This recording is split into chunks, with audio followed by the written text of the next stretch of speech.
Buenos días a todos, bienvenidos a mi canal, soy David Scores y bienvenidos al curso de agujeros negros y estrellas de Planck. Estamos en la lección 22 y vamos a continuar con el análisis de las órbitas de planetas, por ejemplo, de cualquier otro cuerpo, alrededor de agujeros negros de tipo Schwarzschild. Aunque aquí he puesto un agujero negro en rotación, estas lecciones nos estamos centrando en los agujeros de tipo Schwarzschild. Si no sabéis de lo que estoy hablando, yo os aconsejo haber visto las lecciones previas para poder entender esta. Y en esta ocasión vamos a hablar sobre las órbitas estables e inestables de alrededor de los agujeros negros, de las cuales ya analizamos la ecuación en la lección anterior.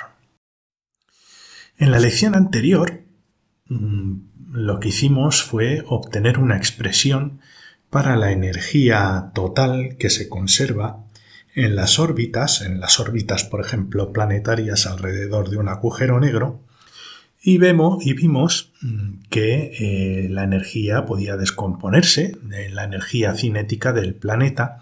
Aquí no veréis la masa porque estamos trabajando con una masa de prueba, un test más de una masa unidad, porque de esta manera simplificamos mucho las operaciones.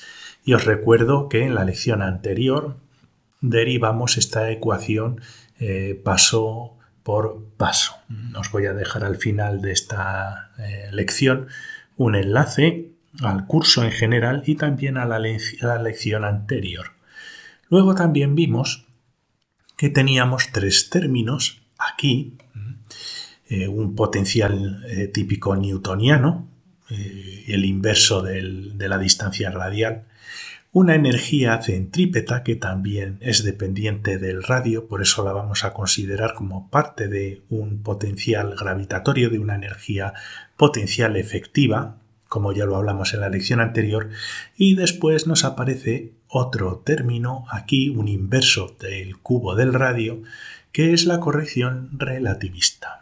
Y la presencia de esta corrección relativista hace que cuando analizamos la función de la energía potencial, es decir, estos tres términos sin contar con la energía cinética, nos daba un patrón de este estilo, donde teníamos un mínimo de energía potencial, un mínimo en la función comprendida por la suma de estas tres partes, teniendo en cuenta que epsilon es menos 1, y la distancia radial con respecto al centro del agujero negro, donde tenemos este mínimo de energía, lo hemos llamado R con un más R+, aquí. Y es una zona donde tenemos un mínimo de energía y por lo tanto tenemos una órbita muy estable. Pero al introducir la corrección relativista, este término de aquí hace que la energía potencial tenga aquí un máximo, esta vez no es un mínimo, sino que es un máximo, y a esta distancia radial la hemos llamado R-, es una distancia más cercana al centro del agujero negro, y justo aquí, en esta posición, podríamos tener un planeta que tuviera una órbita estable alrededor del agujero negro. Sin embargo, esta posición hace que la órbita tenga una cierta inestabilidad. ¿Por qué? Si bien podríamos tener un planeta orbitando circularmente en esta posición para siempre, si hay pequeñas desviaciones en la órbita que hacen que se acerque un poquito más al agujero negro, si veis, de repente hay una caída en la energía potencial que haría que el planeta se acercara al centro del agujero negro y acabara atravesando el radio de Schwarzschild. Si por el contrario hay una pequeña desviación de que le aleje del centro del agujero negro, entonces volvería a caer la energía potencial hasta que el planeta se colocara a una distancia radial R+, a una órbita estable. Por lo tanto, con la solución relativista a las órbitas planetarias alrededor de un agujero negro tenemos dos posiciones de órbitas en general para objetos. Una posición R+ de órbita estable y una posición R- de órbita inestable. Vamos a seguir estudiando estas posiciones. Entonces nos podemos preguntar a qué distancia están las órbitas inestables y las órbitas estables. Aquí tenemos nuestro agujero negro, aquí tenemos nuestro planeta, por ejemplo, el planeta Miller, del cual ya hablamos en una de las lecciones. Os dejaré el enlace a la descripción de este vídeo por si os interesa. Y bueno, pues tenemos nuestro planeta que está orbitando en esta órbita y si no hay una perturbación podría seguir orbitando para siempre. Pero si la órbita de este planeta hace que en un momento aquí, fijaos, se acerque al agujero negro, entonces irremediablemente acabaría siendo engullido por el agujero negro. Mientras que, como vimos en la semana pasada, si estuviéramos orbitando con un potencial newtoniano, nunca podríamos colisionar con el agujero negro, siempre y cuando tuviera un momento angular no cero nuestro planeta.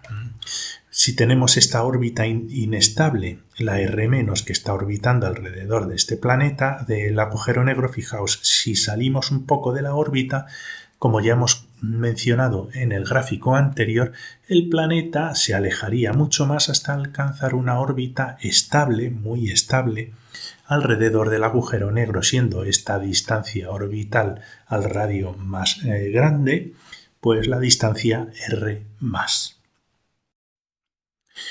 Y si queremos averiguar las distancias específicas, las ecuaciones que gobiernan, que nos van a decir a qué distancia debería estar el planeta con respecto al centro del agujero negro, que lo reflejamos aquí con un R+ o un R-, pues la resolución es muy sencilla.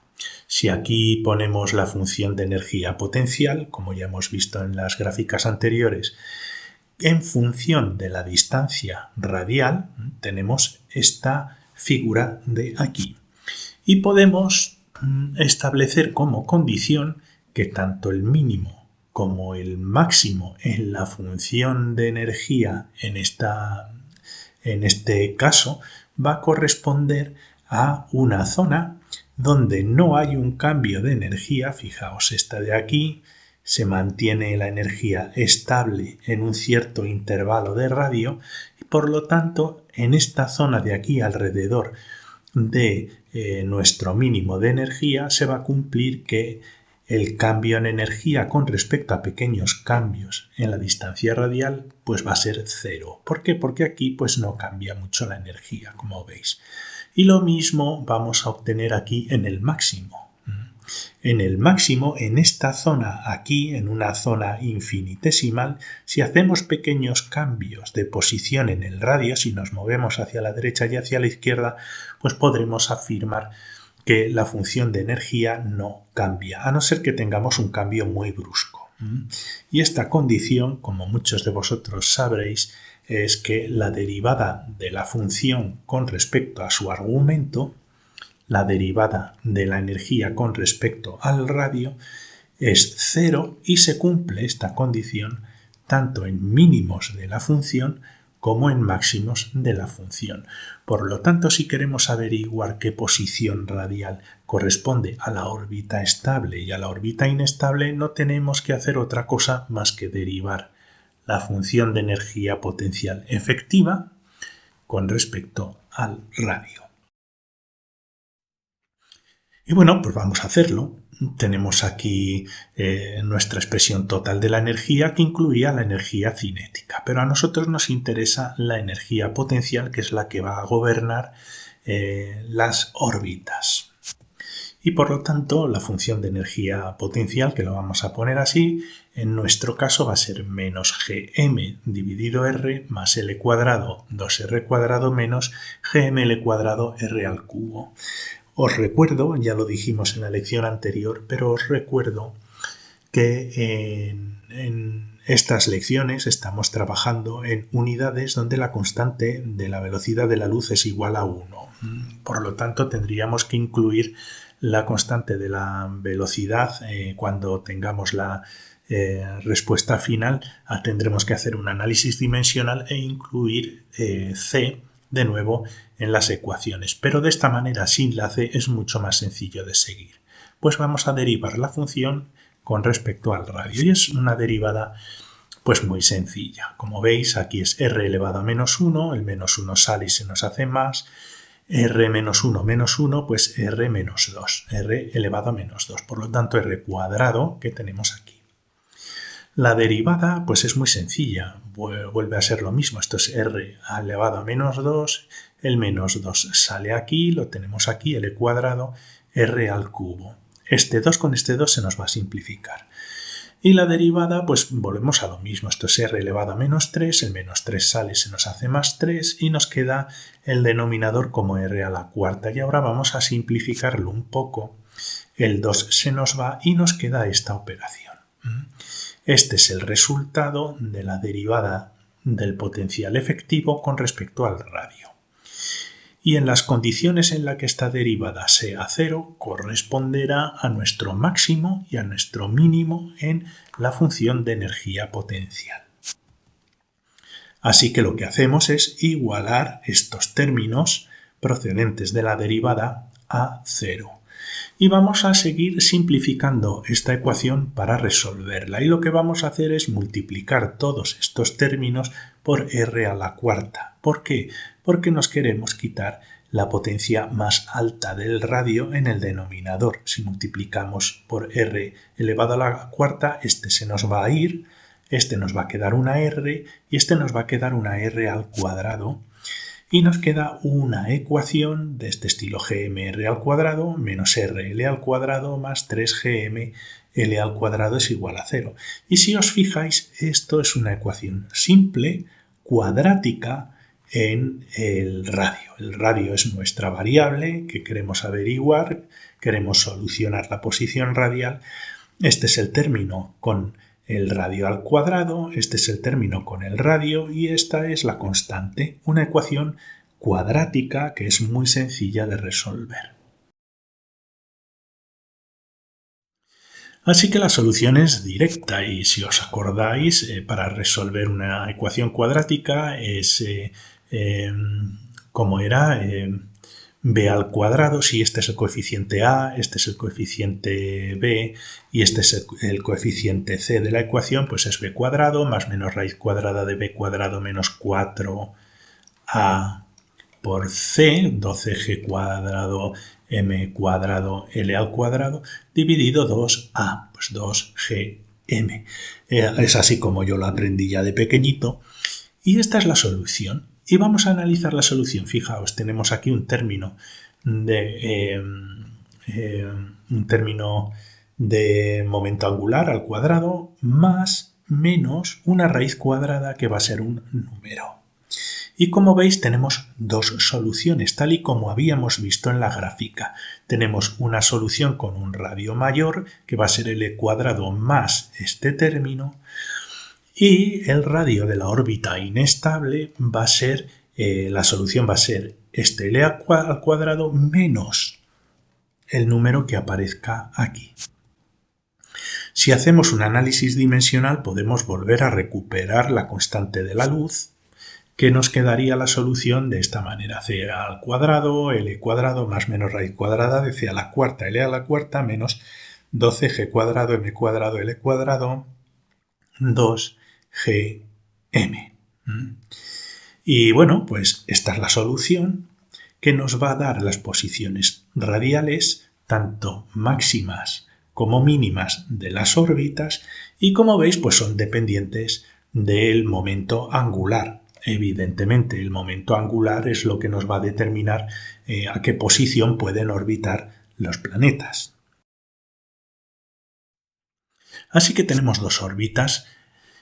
Esta es la solución general. En vez de la raíz cuadrada he puesto aquí un factor alfa. Y tenemos nuestro agujero negro, que este está rotando, pero lo pongo porque es más bonito, ¿no? Esto sería un agujero negro de Schwarzschild. Aquí tenemos nuestro planeta con una órbita alrededor del agujero negro, que es una órbita inestable, R-, que es igual a c cuadrado L cuadrado menos el factor alfa, que es la raíz cuadrada de todo eso que habéis visto ahí. Y luego tenemos aquí otra órbita, que esta órbita ya es una órbita estable, más alejada del agujero negro, donde tenemos aquí la suma, en vez de la resta, como teníamos antes, la suma del factor alfa, y por lo tanto ya podemos computar y podemos averiguar la distancia a la que está el planeta, teniendo en cuenta que vamos a tener un momento angular en el que vamos a tener que sumar o restar un parámetro alfa, que a su vez también va a depender de ese momento angular. Y esta es la solución. En las lecciones siguientes lo que vamos a intentar hacer, vamos a intentar profundizar un poquito en las órbitas planetarias y también en averiguar las órbitas circulares que siguen los fotones también alrededor de un agujero negro. Si os ha gustado, os invito a suscribiros al canal pinchando aquí o en el ratoncito. Os dejo un enlace al curso general por si queréis ir a alguna de las lecciones en particular y también un enlace a la lección anterior. También os voy a dejar enlaces a otros cursos en la descripción al vídeo y un enlace a la lección donde hablamos del planeta Miller alrededor de un agujero negro que creo que es bastante interesante. Pues muchas gracias por vuestra atención y hasta la siguiente lección.